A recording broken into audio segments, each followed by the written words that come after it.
السلام علیکم ناظرین، میرے اس چینل پر صحیح بخاری کی حدیث بیان کی جاتی ہے اور صحیح بخاری کی پوری حدیثیں سننے کے لیے میرے چینل سے جڑے رہیے اور ویڈیو کو اینڈ تک لازمی دیکھیں۔ آج کا موضوع نماز کا بیان اور نماز کے بیان کا باب نمبر 14، حدیث نمبر 248، سرخ کپڑے میں نماز پڑھنا درست ہے۔ سیدنا ابو جحیفہ رضی اللہ عنہ کہتے ہیں کہ میں نے رسول اللہ صلی اللہ تعالی علیہ وآلہ وسلم کو چمڑے کے ایک سرخ خیمہ میں دیکھا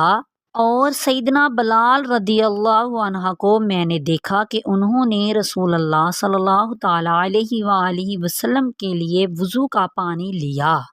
اور لوگوں کو میں نے دیکھا کہ وہ اس وضو کے پانی کو دست بدست لینے لگے، پھر جس کو اس میں سے کچھ مل جاتا تو وہ اسے اپنے چہرے پر مل لیتا تھا اور جسے اس میں سے کچھ نہ ملتا وہ اپنے پاس والے کے ہاتھ سے تری لے لیتا۔ پھر میں نے سیدنا بلال رضی اللہ عنہ کو دیکھا کہ انہوں نے ایک چھوٹا نیزہ اٹھایا اور اسے گاڑ دیا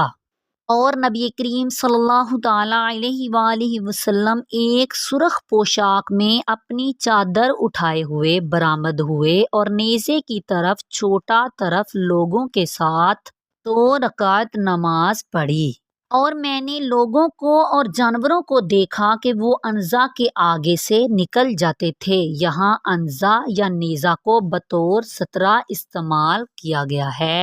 اور ناظرین، صحیح بخاری کی پوری حدیثیں سننے کے لیے میرے چینل کو سبسکرائب کریں اور ویڈیو کو لائک کریں اور میری آنے والی ویڈیو میں صحیح بخاری کی نماز کے بیان کی پوری 10 حدیثیں سنیں۔